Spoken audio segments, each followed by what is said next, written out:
Muy buenos días, nos da mucho gusto poder llegar hasta sus hogares a través de la Televisión Cristiana Internacional mediante el programa Enlace, y traemos una conferencia muy especial para todos ustedes titulada El Poder de la Cruz. La mayor parte del mundo que se dice cristiano usa diferentes cruces en sus casas. Tal vez tú eres una de esas personas que tienes un crucifijo arriba de tu cama o en la sala de tu casa. En la pared vemos cruces en las tumbas.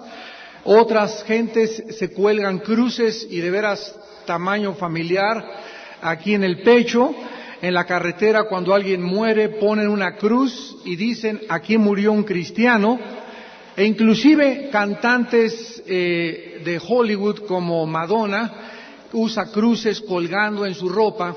Y cuando le preguntaron que si ella era una persona religiosa, ella simplemente contestó: no, las uso porque me gusta traer hombres desnudos colgando junto conmigo.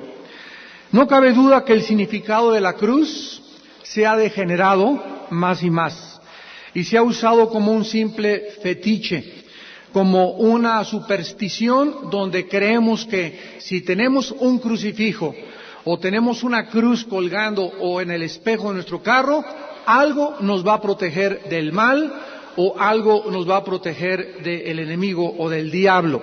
Entonces, se ha degenerado tanto el uso de la cruz que la Biblia nos da verdaderamente, nos revela su significado, porque la cruz ha sido un símbolo de escándalo, un símbolo de locura a la mente humana y un símbolo de debilidad.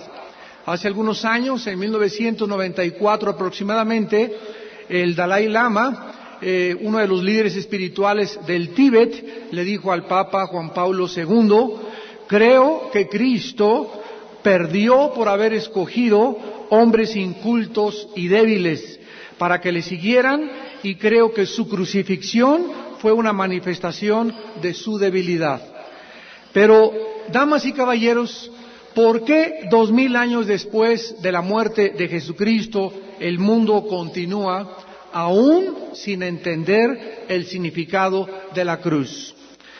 En la primera carta del apóstol Pablo a los Corintios, capítulo 1, versículo 18 en adelante, encontramos estas palabras en la Biblia: porque la palabra de la cruz es locura a los que se pierden, pero a los que se salvan, esto es, a nosotros, es poder de Dios. La Biblia nos revela, damas y caballeros, que solamente existen dos caminos. No hay un camino intermedio, ni tampoco hay otro camino alterno. La Biblia menciona solamente dos caminos. Y estos dos caminos son donde tú te encuentras actualmente caminando. En Mateo capítulo 7, versículo 13 y 14, el Señor Jesucristo dijo: entrad por la puerta estrecha, porque ancha es la puerta y espacioso el camino que lleva a la perdición, y muchos son los que entran por ella. Porque estrecha es la puerta y angosto el camino que lleva a la vida, y pocos son los que lo hallan. ¿En qué camino te encuentras tú caminando en esta mañana? ¿A qué amo estás tú sirviendo? ¿Cuál es realmente tu propósito y tu significado para vivir? Tú no puedes decir: me encuentro en el camino del medio. O te encuentras en esta mañana en el camino angosto que conduce a la vida, o te encuentras en el camino ancho donde Jesucristo dijo que la mayor parte de la humanidad caminaba. Es el camino donde tú eres tu Dios, es el camino donde tú pones tus reglas de vivir, es el camino donde nadie te puede decir qué es lo bueno y qué es lo malo, porque para ti las verdades son relativas. Es el camino donde tú crees que tu religión es la adecuada, es el camino de los apetitos y de toda la sensualidad y los placeres del ser humano. Los que rechazan el mensaje de la cruz, de acuerdo al apóstol Pablo, son aquellas personas que se encuentran caminando en el camino ancho. Esto es muy significativo porque estos dos caminos, tanto el camino ancho que conduce a la perdición como el camino angosto que conduce a la salvación, están los dos divididos y los dos están relacionados con nuestro destino eterno. La línea que divide a estos dos caminos es la cruz del Calvario.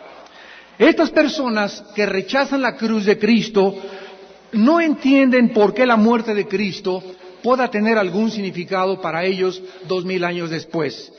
Este grupo no entiende ni quiere aceptar la muerte de Cristo porque ellos están contentos con su religión, están contentos con su filosofía, están contentos con su manera de vivir. La gente, de acuerdo a la Biblia, solo anhela y quiere la religiosidad. Lo único que quieren es tener un Dios que satisfaga sus apetitos, que satisfaga sus caprichos, pero no quieren rendirse ni tampoco quieren obedecer a la palabra de la cruz. Estas personas que rechazan el mensaje de la cruz, dice la Biblia que es locura a sus mentes y se identifican con los filósofos y los religiosos del tiempo de Jesús, los cuales creyeron que el ser humano puede, a través de su razonamiento, a través de sus presuposiciones filosóficas, a través de su entendimiento, poder encontrar las respuestas más grandes que existen en la filosofía y en la religión, que son tres básicamente: de dónde venimos, quiénes somos y hacia dónde nos dirigimos. El ser humano, dice la Biblia, que está tan enorgullecido en su intelecto que cree que a través del camino de la filosofía va a poder encontrar la verdad, va a poder descubrir su origen, va a poder creer realmente quién es, y nos damos cuenta que en el siglo XXI aún sigue prevaleciendo la irracionalidad y la locura filosófica de la teoría de la evolución. O sea que como el ser humano jamás podrá encontrar fuera de Dios de dónde venimos y cuál es el origen del universo, el ser humano inventa, teoriza, especula, hipotetiza acerca de su origen y ahora se enseña que somos el resultado de una selección natural y que provenimos de los animales. Pero los que se salvan, dice la Biblia, son los que han aceptado el mensaje de la cruz y se han refugiado bajo esta sombra maravillosa del Monte Calvario para la salvación de sus almas. A continuación, dice la Biblia, está escrito en el versículo 19, destruiré la sabiduría de los sabios y desecharé el entendimiento de los entendidos. Dios, damas y caballeros, había anunciado 750 años antes de que Cristo hiciera su aparición en el escenario mundial, que Él iba a escoger un mensaje, iba a traer del cielo a un hombre llamado el Mesías, el cual el mensaje que contuviera el Mesías iba a ir en contra de todas las presuposiciones filosóficas humanas e iba a chocar contra nuestro intelecto y nuestros razonamientos. Dios iba a realizar un acto que ningún sabio y ningún entendido lo iba a comprender, precisamente para avergonzar la sabiduría humana. Esta obra que Dios realizó fue en la cruz del Calvario, donde Dios escondió detrás de la muerte de su Hijo Jesucristo su sabiduría y su poder. Y si no fuera por la revelación del Espíritu Santo de esta verdad, nadie hubiera podido comprender qué fue lo que hizo Cristo en la cruz del Calvario. Saben ustedes que por esta razón la Biblia invita, dice el versículo 20, ¿dónde está el sabio? ¿Dónde está el escriba? ¿Dónde está el disputador de este siglo? ¿No ha enloquecido Dios la sabiduría del mundo? Dios invita a los sabios, a los científicos. A ver, tráiganme a Alberto Einstein o a Carlos Sagan, o tráiganme a Copérnico, o tráiganme a Newton, o tráiganme a la mente más brillante que ustedes puedan conocer. ¿Dónde están los escritores? Tráiganme por favor a Octavio Paz, a Oscar Wilde, a William Shakespeare. Tráiganme a los escritorios, a los premios Nobel de literatura que ustedes gusten. ¿Y dónde está, dice la Biblia, los disputadores de este siglo? Tráiganme a la mente que hizo el Código Da Vinci, un hombre totalmente desquiciado de sus facultades mentales, que comienza a escribir un libro donde Jesucristo tuvo relaciones con María Magdalena, y estamos siendo bombardeados por una cantidad de filosofías y de escritores, ¿verdad?, paranoicos, que tratan de pervertir y de ensuciar realmente el mensaje limpio de la cruz del Calvario. Dice Dios, tráiganme a los escritores, a los que todos lo alegan, para que ellos nos expliquen qué hizo Dios en la cruz. Repito, ninguna mente humana ha podido comprender qué fue lo que tuvo lugar en la cruz del Calvario hasta que nosotros abrimos este libro que tengo en esta mañana en mis manos y que se llama la Biblia. Dice la Biblia en el capítulo 55 de Isaías, porque los pensamientos de Dios no son nuestros pensamientos, y los caminos de Dios no son los caminos de nosotros, así como los caminos de Dios son mucho más altos que los nuestros, y los pensamientos de Dios son infinitamente mucho más elevados que los pensamientos humanos.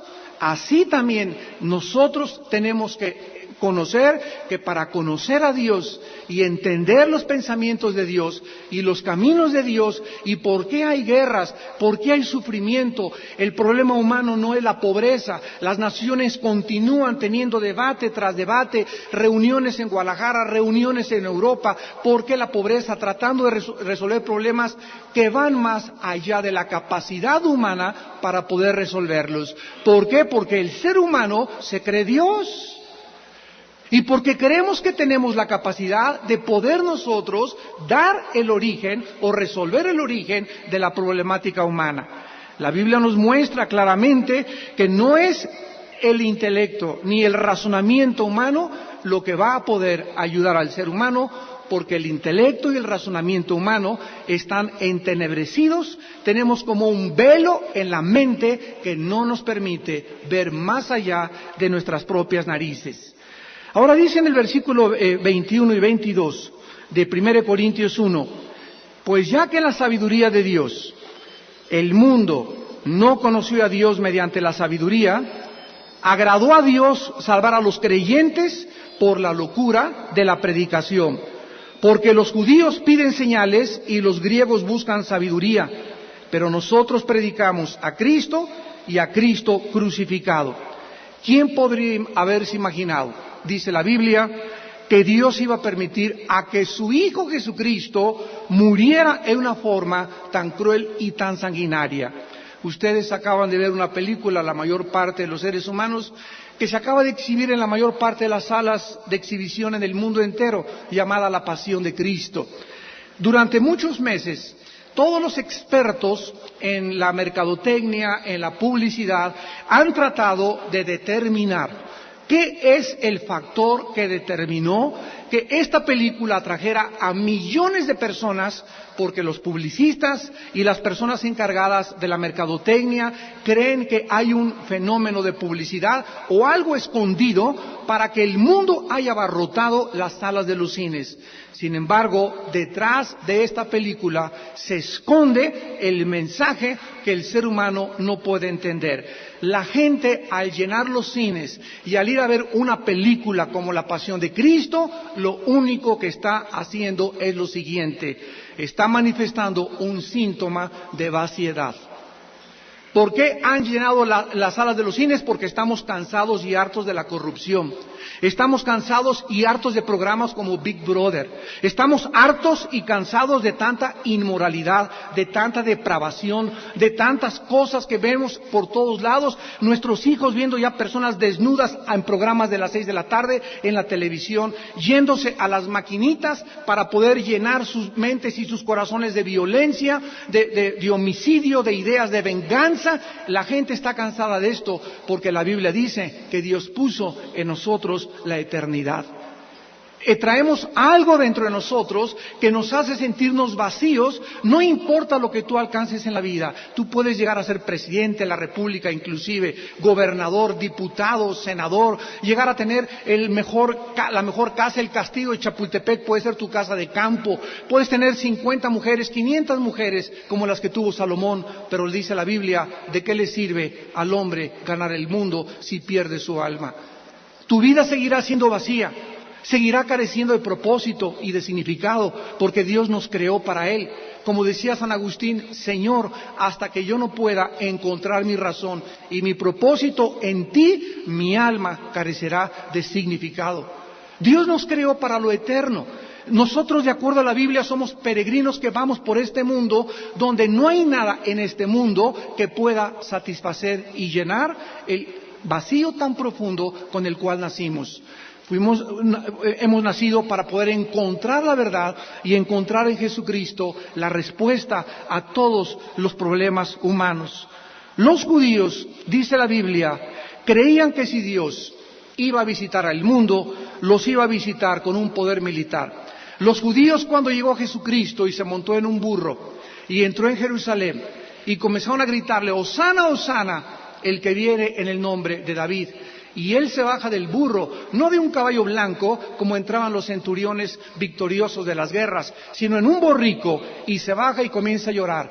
Y le dice a Jerusalén, Jerusalén, Jerusalén, ¿cuántas veces quise, como la gallina a sus pollitos, ponerte debajo de sus alas, y tú no quisiste? En verdad te digo que tu casa ha quedado desierta, y no conocerás al que vino en el nombre del Señor. Y desde entonces los judíos rechazaron al Mesías, no quisieron saber nada de Yoshua HaMashiach y le crucificaron en una cruz junto con el poder político de los romanos. Los judíos era absolutamente escandaloso que Dios pudiera decir que mandaba a su Hijo y que moría crucificado. ¿Por qué? Porque en Deuteronomio 21:23, en el Antiguo Testamento, la ley judía decía lo siguiente, maldito el que es colgado en un madero. Entonces, ¿cómo podía alguien, fíjense ustedes la mente y el razonamiento de la religión, decían los judíos, ¿cómo puede alguien que es maldecido en la cruz del Calvario ser al mismo tiempo el Mesías y el Salvador? Decir que la persona que murió en una cruz como un criminal y como un vulgar esclavo es el Mesías prometido y que además había sido exaltado como el Creador era para la mente de los judíos una locura. Y así lo dice la Biblia, los judíos piden señales y los griegos buscan sabiduría. Los griegos en los tiempos de Cristo eran los amos y los señores de la intelectualidad. 250 años antes de Cristo prevaleció lo que se conoció como el siglo de oro de la filosofía griega. Y si la cruz era un escándalo para la religión judía, una vergüenza para la sociedad política romana, para la cultura griega y filosofía griega era irracionalidad. La filosofía griega estaba basada en aquellos tiempos en lo que se llamaba el estoicismo, o sea, la religión pura de la razón, un sistema de pensamiento centrado en el ego y en la soberbia humana. Era la soberbia de los griegos de creer que por medio, repito, de la filosofía se puede llegar a conocer a Dios, y del ego por creer que dentro de nosotros se encuentran las respuestas de la vida. Para los griegos el hecho de que Dios se manifestara en carne y enseñara que viniera a salvarnos a través de su Hijo y que fuera despedazado en una cruz no tenía sentido. ¿Cómo podía alguien ser el Salvador si no se podía aceptar a sí mismo? Damas y caballeros, y sigue prevaleciendo la misma confusión 2000 años después. Cuando Cristo estaba en la cruz del Calvario, la gente en ese momento esto era lo que pensaba. Si Dios mandó a su Hijo y nuestra ley dice que maldito el que es colgado en un madero, esto es una imposibilidad. Y los griegos decían, los filósofos y los científicos del siglo XXI, para mí no tiene sentido que este hombre pueda tener significado en mi vida, porque si no se pudo salvar a sí mismo, ¿por qué cómo nos puede salvar a nosotros? Pero la grande respuesta de Dios se encuentra en la Biblia. ¿Por qué hizo Dios esto? ¿Por qué enloqueció Dios a la sabiduría y al intelecto humano? Dice el versículo 25, porque lo insensato de Dios es más sabio que los hombres.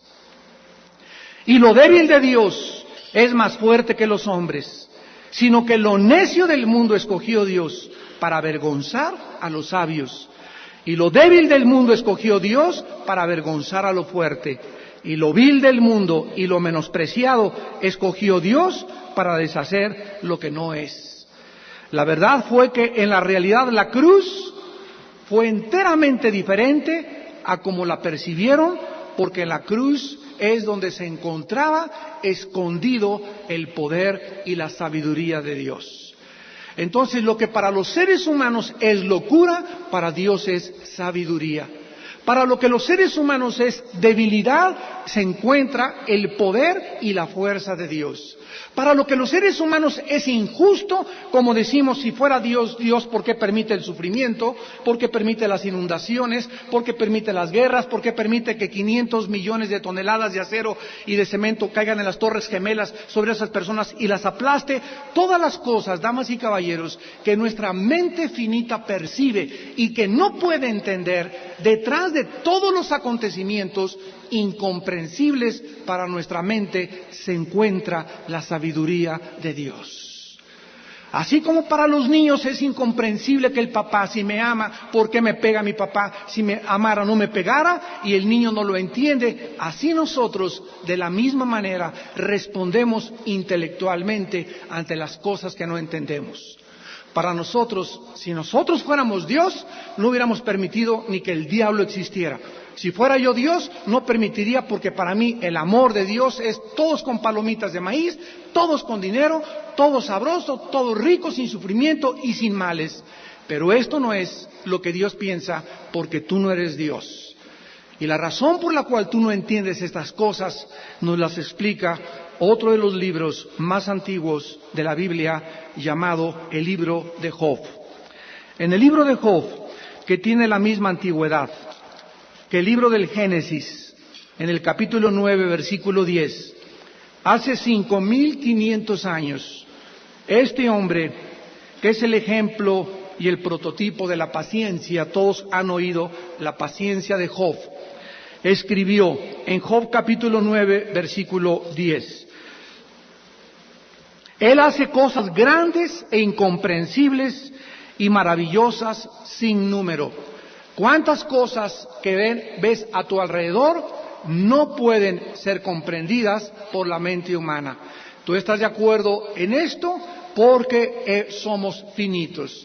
Tú sabes que la Tierra gira en un movimiento de rotación sobre su eje, con una inclinación de 23 grados y medio sobre su eje en 24 horas. Sin embargo, este movimiento de la Tierra es incomprensible para la mente científica, porque hay una ley física que dice que toda velocidad es proporcional a la fuerza que se le aplica a un objeto. O sea que si yo tengo una canica y le aplico esta fuerza, la canica sale disparada y la canica se tiene que parar. Si tú te disparas una flecha, la flecha hace una parábola igual que una bala, pero tiene que caer. ¿Por qué? Porque la fuerza aplicada es limitada. ¿Por qué la Tierra, sin que tenga ninguna fuerza aparente física detrás de ella, continúa moviéndose en un movimiento perfecto de 24 horas? Pero además de eso, se traslada alrededor del Sol en 365 días de una forma perfecta, con un acercamiento perfecto al Sol, haciendo posible las 4 estaciones del año, porque el oxígeno que respiramos es exactamente la combinación perfecta de hidrógeno, carbono y otros gases. Una alteración de un 2% en cualquiera de los gases del oxígeno que respiramos haría imposible la vida. Todas estas cosas tan perfectas que están a nuestro alrededor, damas y caballeros, ¿es posible que alguien pueda decir no hay Dios detrás de un diseño? ¿Es posible que yo camine por las arenas del desierto y me encuentre el motor de un Volkswagen y diga yo, Dios mío, aquí hay un carburador, aquí hay una batería, aquí hay cables, y vea que todo está perfectamente bien interconectado, y pueda yo concluir de una forma irracional, las arenas del desierto hicieron este motor después de 5 millones de años? ¿Sabes una cosa? Ni 5 millones de años bastarían para que 10 changos en un piano compusieran la 9ª sinfonía de Beethoven. No bastarían 15 billones de años para que si tomáramos la Enciclopedia Británica y la rompiéramos en las páginas y la distribuyéramos en un desorden total, no habría ni 20 millones de años para que la Enciclopedia Británica se pusiera en orden de la A a la Z. Así es exactamente lo absurdo del intelecto y del orgullo y la soberbia de la mente intelectual, filosófica y científica humana. Somos un accidente, venimos de un Big Bang, somos el resultado de una selección natural, cuando nos damos cuenta que en cada una de nuestras células, que tenemos billones de células por todo el cuerpo, en cada célula, la misma célula es más complicada que la fábrica y la computadora más grande que el ser humano haya diseñado. El elemento más pequeño del ser humano, la célula, tiene funciones más complicadas que la fábrica más grande que te puedas imaginar. Y en cada célula no solamente encontramos un mecanismo perfecto, sino que también en cada célula encontramos un código genético donde está un software, un programa en cada una de mis células para determinar la clase de ser que yo voy a ser. Las células de los animales, el ADN de los animales, los genes de los changos, las semillas de las uvas, las semillas de los chabacanos, en todos lados Dios puso softwares, programas, para que cuando tú las sembraras y el esperma de mi padre se juntara con el óvulo de mi madre, algo dentro del óvulo de mi madre, al venir la fertilización, dijera, esto va a ser hígado, esto va a ser estómago, esto va a ser páncreas, esto va a ser piel, el pericardio va a ser la capa que cubre el corazón, va a haber el sistema cerebral, las neuronas, el sistema nervioso, el sistema sanguíneo, y todo dicen que fue por accidente. Ahí es precisamente donde la Biblia nos demuestra que profesando ser sabios nos convertimos en necios. Y el ser humano sigue con sus puños retando a Dios y diciéndole, por nosotros mismos vamos a encontrar la razón de nuestra existencia. En nosotros mismos se encuentran las respuestas de la vida. Y el ser humano, después de 21 siglos, ha hecho el ridículo absolutamente con su filosofía, con su tecnología y con su ciencia. Porque Dios nos creó para que nosotros encontráramos en la Biblia y en Jesucristo la razón de nuestra existencia. En el capítulo 11 del libro de Job, versículos del 7 al 10, hay 2 cuestionamientos que dicen, ¿descubrirás tú los secretos de Dios? ¿Llegarás tú a la perfección del Todopoderoso? ¿Cuál es la respuesta? Pregúntaselo a Friedrich Nietzsche. Un filósofo alemán murió en el año 1900, que a los 46 años se volvió loco. Y a los 56 años se murió. Acabó como un homosexual y en un hospital psiquiátrico, en un manicomio. Ese hombre, antes de perder la razón, había escrito en un libro, así hablaba Zaratustra, y el anticristo, Dios está muerto. Y en la casa de Nietzsche, en Alemania, había puesto él arriba de la pared, Dios está muerto. Cuando Nietzsche murió, un estudiante cristiano puso arriba, Nietzsche murió, Dios sigue estando vivo. Y así tenemos cantidad de ejemplos. Jean-Paul Sartre, el filósofo ateo existencialista de los 60s. En nuestro siglo, Carlos Sagan, el astrofísico que negó y dijo, es que no hay fuera de lo que nosotros vemos la razón de nuestra existencia. Todo es lo que nosotros vemos y no hay nada mucho más allá. Pero él quería hacer contacto con los ovnis. De ahí vino la película famosa Contacto, inspirada por este astrofísico ateo. Y sin embargo, Carlos Sagan, antes de morir, una semana antes de morir, le dijo a su secretaria, si yo hubiera sabido que hay un contacto o que Dios hizo contacto con los seres humanos, yo hubiera comenzado a iniciar la búsqueda de Dios. Y la irracionalidad y la contradicción más grande de estas mentes brillantes en el campo de la ciencia humana, pero enanos en las cosas de Dios, es que ellos creen todavía que durante toda su vida niegan a Dios, pero lo chistoso es que se la pasan peleándose con ese Dios que no existe. Si realmente Dios no existe, ¿para qué te pasas toda la vida tratando de mostrar que no existe Dios? Pero ese es exactamente el punto donde llega el intelecto humano. Dice la Biblia, ¿descubrirás tú los secretos de Dios? ¿Llegarás tú a la perfección del Todopoderoso? La respuesta es no. ¿Por qué? Porque la mente humana es finita. porque tenemos un límite en nuestro intelecto, y cuando el ser humano quiere rebasar ese límite es cuando viene la locura, porque está prohibido rebasar el límite de la extensión humana si Dios no nos lo revela. La Biblia dice que cuando el ser humano llega a ese límite de razonamiento, como decía Jean-Paul Sartre en su libro El Muro, yo llegué a un momento en mi vida, decía Sartre el ateo, que vi como algo que se extendía enfrente de mí y yo no podía pasar. Y eso que él estaba viendo era exactamente lo que la Biblia dice. El ser humano no podrá, por sus conclusiones científicas e investigaciones filosóficas, traspasar la línea, la frontera del intelecto, porque somos limitados. Hagan de cuenta que tenemos un foco aquí de 60 watts y los watts de Dios son billones de watts. ¿Qué pasaría si Dios nos enviara una descarga a este foco de 60 watts que tenemos? Nos fundiríamos inmediatamente. Entonces, para que mi cerebro pueda recibir más watts y más voltaje, necesito que se cambien mis circuitos para poder yo estar condicionado y recibir los pensamientos de Dios. Y Cristo dijo que la manera en la que tú puedes comenzar a conocer las cosas más allá del intelecto y la finitud es naciendo de nuevo. Es permitiendo lo que Dios pueda crear dentro de ti una nueva criatura. Y puedas tú tener una mente nueva, un corazón nuevo, para que el Espíritu Santo comience a iluminarte las cosas que van más allá de nuestra comprensión y de nuestro entendimiento. Dice en Job, capítulo 28, versículos del 12 al 13, ¿dónde se hallará la sabiduría? ¿Dónde está el lugar de la inteligencia? No conoce su valor el hombre, ni se halla en la tierra de los vivientes. 4,000 años o 4,500 años después de Job, viene un hombre del cielo llamado Jesús de Nazaret, Yeshua. Y dice a los filósofos de su tiempo y a los religiosos de su tiempo, yo soy el camino, yo soy la verdad, yo soy la vida. Comienzan a reírse de él comienza a demostrar con sus milagros que es un hombre sobrenatural y con el amor como se entrega a la humanidad.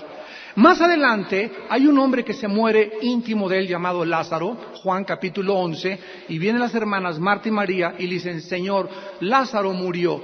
Él se espera 3 días deliberadamente para ir a resucitar a Lázaro, para demostrar cuando le dijo, Lázaro, ven fuera. Y se levanta Lázaro, poder decirles a los hombres, yo soy la resurrección y la vida. Damas y caballeros, esto no lo dijo el Dalai Lama, ni Gautama Buda, ni Hare Krishna, ni el Maharaji Chachi Makachi Kachi, ni el doctor Estrada, ni los líderes del Tíbet, ni tampoco tus gurús, ni tampoco Ron Hubbard, y menos Walter Mercado. Esto lo dijo Jesús. Y si tú quieres poner aquí a Jesús y poner a todos los falsos profetas que han existido, y a todos los falsos líderes, Ron Hubbard, el que fundó la Dianética, Carlos Marx, el marxismo, dice la Biblia, tráiganme a todos, como decimos vulgarmente en México, tráeme a tu gallo. Y compáralo con Jesús. Tráiganme, dice la Biblia, todos los escritos, el Tripitaka de Buda, los Vedas, los persas, el Corán de los musulmanes o del Islam. Tráeme todos los libros sagrados y todos tus gallos que tú tengas y comparémoslo con la Biblia y con la persona de Jesucristo. Y esto es lo que me encanta cuando voy a las universidades invitado por diferentes maestros, poder decirles a los estudiantes, hay otra alternativa a la teoría de la evolución. Hay otra alternativa al ateísmo. No tenemos por qué ser programados por los medios de comunicación, ni por los programas de la televisión, ni por el radio, porque hay otro mensaje poderoso que la humanidad necesita tener. Y es el mensaje de la esperanza que vamos a volver a vivir algún día. Es el mensaje de la esperanza en que la maldad será conquistada al final. Es el mensaje en la que el mundo que se llama la iglesia saldrá victorioso al final de los tiempos. Es el mensaje que te dice que tú no eres animal, que tu vida no va a acabar en el polvo ni en la tumba, sino que vas algún día a resucitar, a levantarte y a darle cuentas a Dios de todos tus actos, de todas tus palabras, de cómo trataste a tu esposa, de tus adulterios, de tus mentiras, de tu fornicación, de tu hipocresía, de todas las cosas. Algún día daremos cuentas a Dios. ¿Y saben por qué? Porque somos agentes morales, somos seres libres, somos responsables ante nuestro Creador, no somos animales. Esta es la razón por la cual Jesús bajó del cielo a darnos este mensaje. No son animales, no venimos de los animales, tenemos una meta, tenemos un destino, vale la pena ser santos en toda nuestra manera de vivir. Y en el capítulo 36 de Job, él acaba argumentando acerca del poder de Dios. Y dice Job 36, versículo 22 y 23. He aquí que Dios es excelso en su poder. ¿Qué enseñador semejante a él? ¿Quién le ha prescrito su camino y quién le dirá, has hecho mal? ¿Qué ser humano, dice la Biblia, se puede atrever a pararse ante el trono cósmico del juez y creador y sustentador del universo y decirle, lo que tú has hecho, lo has hecho mal? Es como un niño pararse ante su maestro de matemáticas y decirle, estas incógnitas de cálculo diferencial son una babosada para mí. Cállate, chamaco tonto, menso, cabeza de cocol, no sabe ni lo que estás diciendo. Lo dices por tu inmadurez mental en la que te encuentras. Así es Dios. Pero así estamos los seres humanos, retando y levantando el puño como José Stalin antes de morir en Rusia. En los minutos antes de morir, José Stalin, dice, su hija levantó el puño contra Dios y le dijo, tú eres el que siempre contra el cual he luchado. Y la hija le dijo, ¿y para qué lo retas si no existe? Y cayó muerto. Pero así es como nosotros acabamos tarde o temprano. ¿Por qué? Porque no hemos comprendido que necesitamos encontrar en Jesucristo el propósito y la razón de nuestra existencia. Damas y caballeros, ¿por causa de qué? La cruz demuestra la aceptación de Cristo por nuestra culpa y el juicio de Dios que Él llevó en nuestro lugar. Por causa de que transgredimos sus leyes morales, la cruz pone al descubierto nuestros intentos terapéuticos de querer nosotros sanar nuestros propios dolores. Por eso inventamos las religiones. Llámese judaísmo, llámese islam, llámese musulmanes, llámese budismo, llámese como la religión que tú quieras. El cristianismo, esto es uno de los errores más grandes que existen, no es una religión, es una relación. El cristianismo no es un sistema de dogmas, de leyes de conducta. Si haces esto te vas al cielo, es lo que todas las religiones enseñan. El cristianismo es una persona que se llama Jesús de Nazaret. El cristianismo es venir a un hombre, no a un sistema, no a una religión, no a un código de conducta como de Confucio. Es venir a un hombre que nos dice en esta mañana, vengan a mí los que están cargados y cansados, que yo los haré descansar. Cuando alguna persona tiene problemas, los mandamos al psiquiatra, los mandamos al psicólogo, los mandamos con la doctora Corazón, los mandamos y les decimos, te falta una religión. Esto no es lo que la Biblia dice, debemos de mandarlos a Jesús.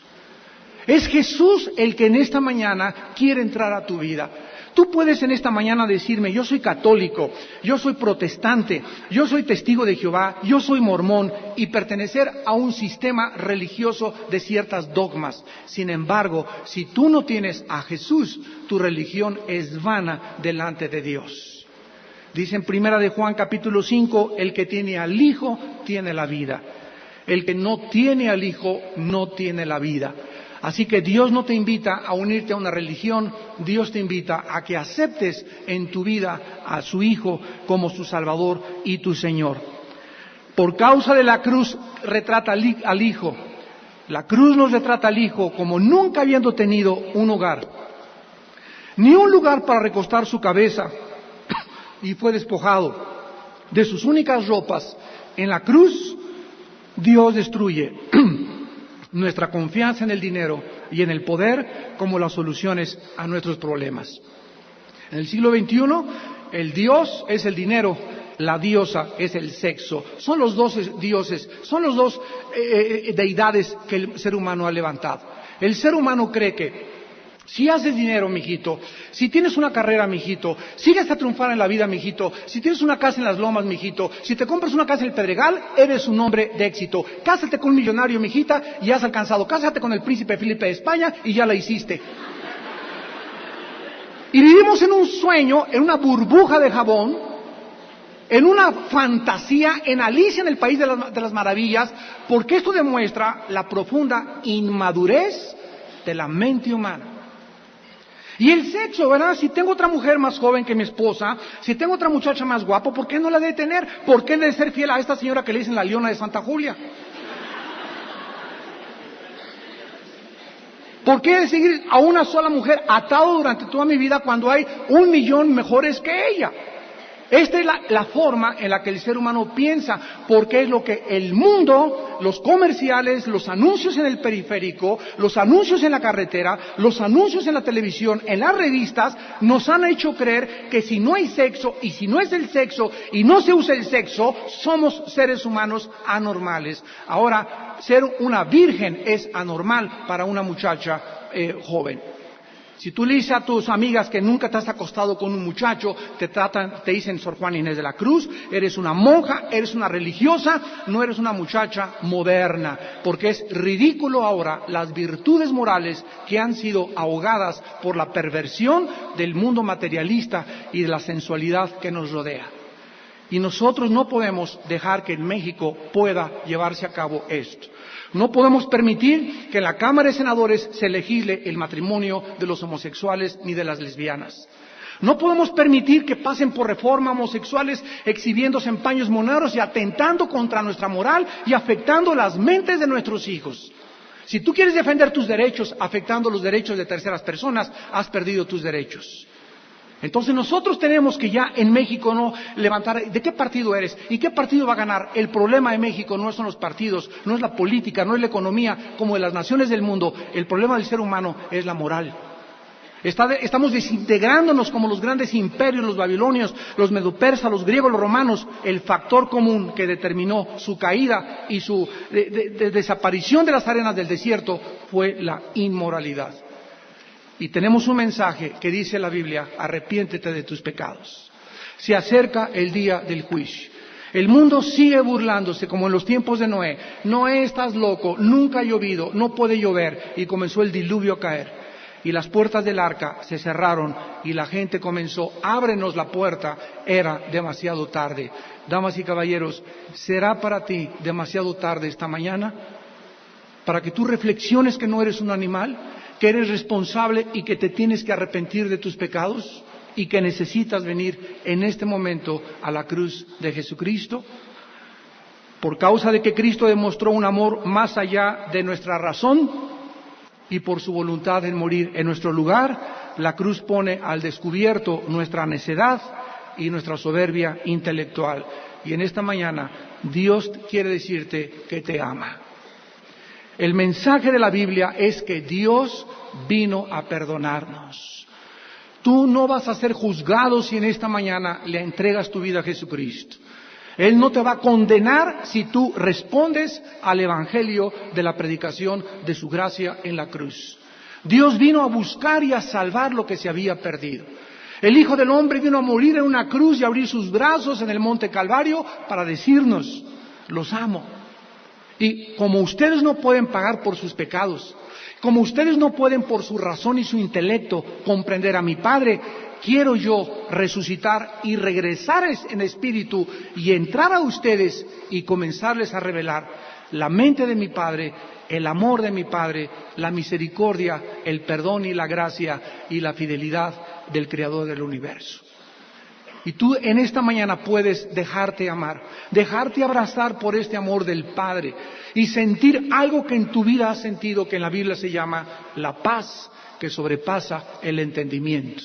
O puedes salir por esa puerta como entraste en esta mañana, vacío, confundido, con tus filosofías, con tus rollos, con tu soberbia intelectual, y seguir en México y a donde tú vayas, vagando y buscando, siempre sin encontrar. Pero esta mañana Dios te dice: ven a mí. Ven a mí y ven a esa cruz, donde la sangre de mi Hijo pudo haber realizado lo que nadie hubiera podido hacer, el perdón de los pecados de la humanidad. Les pido por unos instantes que inclinen su cabeza. Y así con tu cabeza inclinada, la Biblia dice, arrepiéntanse. Arrepiéntanse por cuanto Dios ha establecido un día en el cual juzgará al mundo con justicia, dando fe con haber levantado a su Hijo Jesucristo de entre los muertos. Arrepentíos y no pereceréis igualmente todos, dijo Jesucristo. ¿Qué significa arrepentirse? Significa simplemente reconocer en este momento que has vivido equivocadamente, que has transgredido las leyes de Dios, que eres culpable, que somos culpables ante el trono de la santidad de Dios. Arrepentirse es darte la media vuelta, es decirle en esta mañana, Señor mío y Dios mío, sé que voy en el camino ancho, sé que no estoy caminando en el camino tuyo, necesito que vengas a mi vida para hacerme regresar a ti, con tu poder, con tu perdón y con tu gracia. Te pido perdón por mis pecados, Señor, y creo que en la cruz tu santo Hijo Jesucristo pagó en mi lugar con el derramamiento de su sangre preciosa. Señor Jesús, te pido en este instante que entres a mi corazón. Te recibo como mi Señor y como mi Dios. Creo que a los 3 días te levantaste de entre los muertos y que vives en esta mañana para entrar a mi vida y hacerme conocer que eres real, que la vida que tú tuviste para levantarte de la tumba es la que tú me darás el día de mi muerte. Y en esta mañana te doy las gracias porque estoy preparado para que el día de mi muerte me encuentre contigo. Por tu gracia y tu perdón, bendito Jesús. Amén.